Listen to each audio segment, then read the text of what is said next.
রাজ্য বিজেপির কোন্দল কি আর থামবে না? দিলীপ বনাম শুভেন্দু, শুভেন্দু বনাম সুকান্ত, সুকান্ত বনাম দিলীপ, এই গল্প কি চলতেই থাকবে?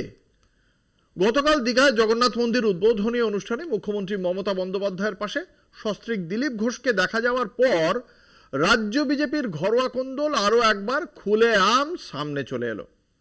দিলীপ ঘোষের দীঘা সফরে অস্বস্তিতে রাজ্য বিজেপি। সুকান্ত মজুমদার স্পষ্ট জানিয়েছেন দল এ বিষয়কে সমর্থন করে না।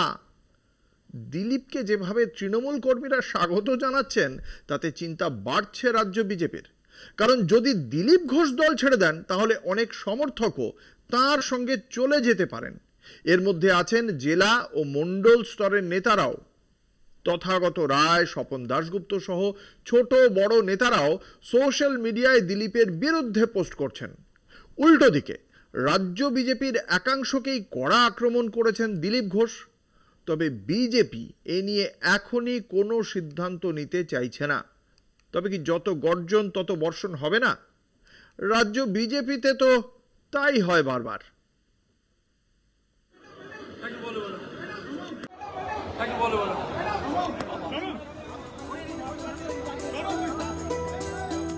দিলীপ ঘোষের দীঘা সফরে অস্বস্তিতে রাজ্য বিজেপি। মুখ্যমন্ত্রীর আমন্ত্রণে দীঘায় গিয়েছেন দিলীপ, আর তা নিয়েই দলের মধ্যে শুরু হয়েছে জোর বিতর্ক। দলের রাজ্য সভাপতি সুকান্ত মজুমদার স্পষ্ট জানিয়েছেন দল এ বিষয়কে সমর্থন করে না। ওনার ব্যক্তিগত ব্যাপার, ব্যক্তিগতভাবে কেউ যেতেই পারে। ওনার শুনেছি ওনার স্ত্রীকে ওনাকে আলাদা করে নিমন্ত্রণ জানানো হয়েছে, সেটা ওনার ব্যাপার। তবে দিলীপকে যেভাবে তৃণমূল কর্মীরা স্বাগত জানাচ্ছেন তাতে তার তৃণমূলের যোগদান নিয়ে রাজনৈতিক মহলে জল্পনা বাজছে। ফলে দিলীপ ঘোষের বিরুদ্ধে ব্যবস্থা নেওয়ার জন্য সর্বভারতীয় সভাপতির কাছেও অভিযোগ পৌঁছেছে। তথাগত রায়, স্বপন দাশগুপ্ত সহ ছোট বড় নেতারাও সোশ্যাল মিডিয়াতে তার বিরুদ্ধে পোস্ট করছেন। তবে দিলীপ আছেন দিলীপে। দীঘা থেকে ফেরার পথে রাজ্য বিজেপির একাংশকেই কড়া আক্রমণ করলেন দিলীপ ঘোষ। বাকিদের লাইফস্টাইল দেখুন, দিনের সকালে রাত্রের লাইফ।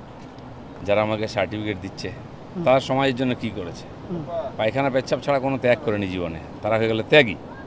আর জীবনে আমি কোনোদিন বিড়ি সিগারেট খাইনি, মদ খাইনি, বারে যাইনি, ড্যান্স করতে যাইনি, ফুর্তি করতে যাইনি, বিয়ে বাড়িতেও যাইনি। আমি বিছানা পাল্টায় বলছি, জানেন না কতবার বিছানা পাল্টে এসছে।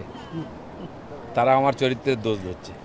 বিভিন্ন সোশ্যাল মিডিয়া হ্যান্ডেলে পাল্টা জবাব দিচ্ছেন দিলীপ ঘনিষ্ঠরাও। তবে বিজেপি এখনই কোনো সিদ্ধান্ত নিতে চাইছে না, কারণ যদি দিলীপ ঘোষ দল ছেড়ে দেন তাহলে অনেক সমর্থক তার সঙ্গে চলে যেতে পারেন।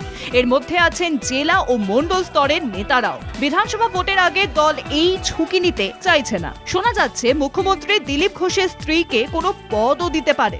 বাম আমলে আরএসপি নেতা ক্ষিতি গোস্বামীর স্ত্রীকে রাজ্য মহিলা কমিশনের চেয়ারম্যান করেছিলেন মুখ্যমন্ত্রী মমতা বন্দ্যোপাধ্যায়। তখন আরএসপিও ক্ষিতি গোস্বামীর বিরুদ্ধে কোনো পদক্ষেপ করেনি। বিজেপি কি তবে সেই পথেই হাঁটবে? কলকাতা টিভি।